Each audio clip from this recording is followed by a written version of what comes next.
हो सकता है डॉलर के मुकाबले रुपया तो 100 रुपए पार कर चुका होता।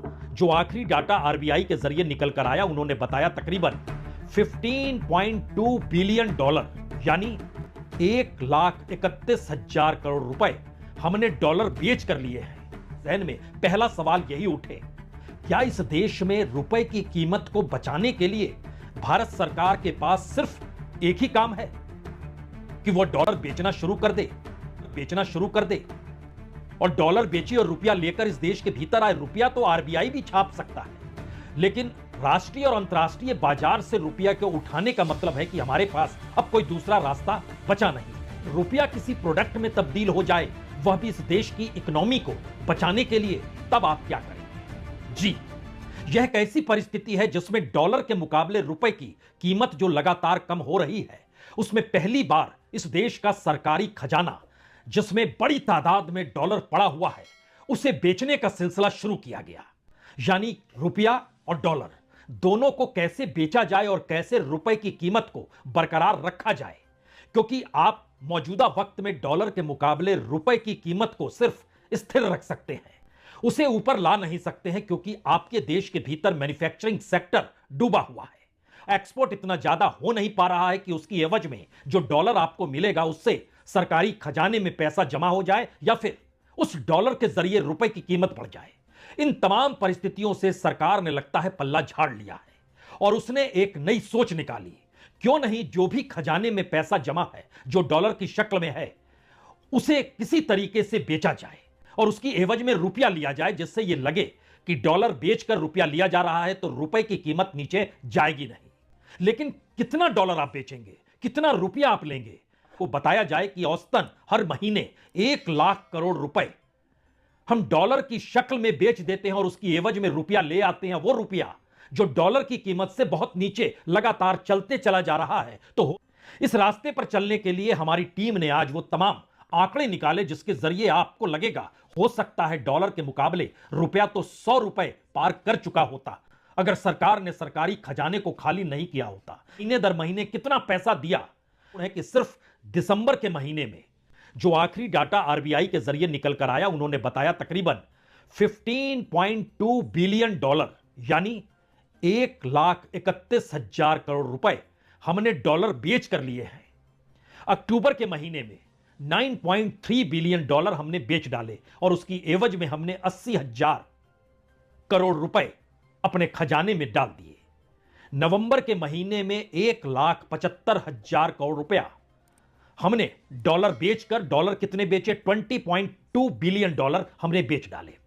यानी डॉलर जो जमा था, अगर आप बीते 5 महीनों के कच्चे चिट्ठे को समझें तो उसको सिर्फ इस बात से समझ सकते हैं कि अक्टूबर के महीने में भारत के सरकारी खजाने में 701 बिलियन डॉलर था। उसकी कुल कीमत तकरीबन होती है 60 लाख करोड़ से कुछ ज्यादा। लेकिन फरवरी में 7 तारीख को सरकार ने एक आंकड़ा दिया, आरबीआई के जरिए बताया अब हमारे पास 638 बिलियन डॉलर बचा है, यानी 55 लाख करोड़ रुपया, यानी 60 से घटकर 55 पर हम आ गए। यानी औसतन हर महीने 1 लाख करोड़ रुपया हम दे रहे थे, 1 लाख करोड़ रुपया हम दे रहे थे। अब यहां से एक दूसरा मामला शुरू में आता है, क्या वाकई सिर्फ इतनी ही डील हुई? जी नहीं, आपको जानकर हैरत होगी कि दिसंबर के महीने में 69 बिलियन डॉलर निकाला गया, उसको बेचा गया। उसकी कुल कीमत थी 5,57,000 करोड़ रुपए, यानी अप्रोचिंग 6 लाख करोड़ रुपए। और उसके बाद उसी डॉलर को हमने दोबारा खरीद लिया। कितना खरीदा? 53.9 बिलियन डॉलर हमने खरीद लिया, यानी 5,97,000 करोड़ रुपए हमने दिए और उसके बाद हम 4,67,000 करोड़ रुपए लेकर आए, यानी 15.2 बिलियन डॉलर हमने बाजार में अपने सरकारी खजाने से निकालकर डाल दिया और उसकी एवज में 1,31,000 करोड़ रुपए हम ले आए। यह सिलसिला लगातार चल रहा है क्योंकि सरकार के पास कोई दूसरा ऑप्शन इस दौर में बचता ही नहीं है कि वह किस रास्ते जाए। और शायद यही वो वजह है कि जिसमें अगर आप अक्टूबर से लेकर दिसंबर तक के बीच की परिस्थितियों को देखेंगे तो आपको जानकर हैरत होगी कि तकरीबन 18 लाख करोड़ रुपए के डॉलर बेचे गए और उसकी एवज में लगभग 13 लाख करोड़ के पैसे जो डॉलर जो थे वो वापस ले लिए। यानी पूरे डॉलर को लेकर बिजनेस हम ही कर रहे हैं। हमारे पास कोई दूसरा रास्ता क्यों नहीं बच पा रहा है? क्या अमेरिका का सीधे तौर पर धमकी देना है?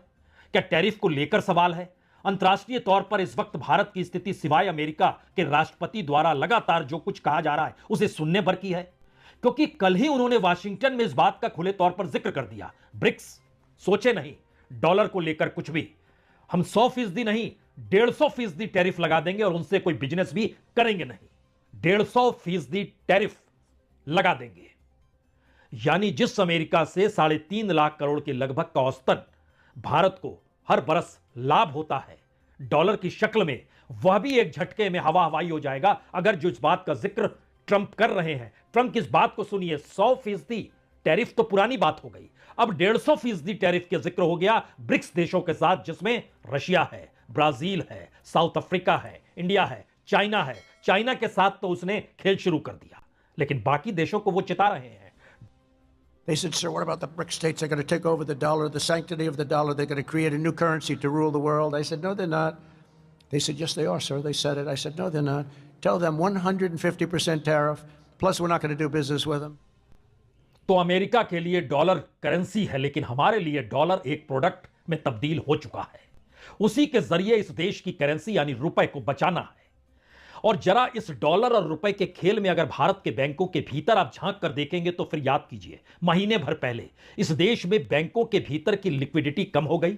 आरबीआई ने बाकायदा ऑक्शन के जरिए 1 लाख करोड़ रुपए डाले बैंकों में, जिससे एक दिन की राहत मिली। वो राहत शेयर बाजार में नजर आ गई, लेकिन बाद 38,800 करोड़ बाकायदा सेकेंडरी मार्केट ट्रांजैक्शन के जरिए डाले गए। स्थिति में कोई सुधार नहीं हुआ और 2 दिन पहले यानी वेडनेसडे यानी बुधवार के दिन यानी 19 तारीख को ही 2 लाख करोड़ रुपए बैंकों ने लोन लिया। अब यहां पर अगला सवाल होता है, क्या भारत के भीतर रुपए की अहमियत, उसकी कीमत धंधे के लिहाज से भी कोई मायने नहीं रखती है? क्योंकि भारत का रुपया जिस तेजी से गिरते चले जा रहा है वो यूरो और पौंड के भी हिस्सेदारी में गिर रहा है। जो भी धंधा डॉलर के जरिए करेगा वो लाभ में रहेगा, जो रुपए के आश्रय रहेगा उसको नुकसान होना तय है।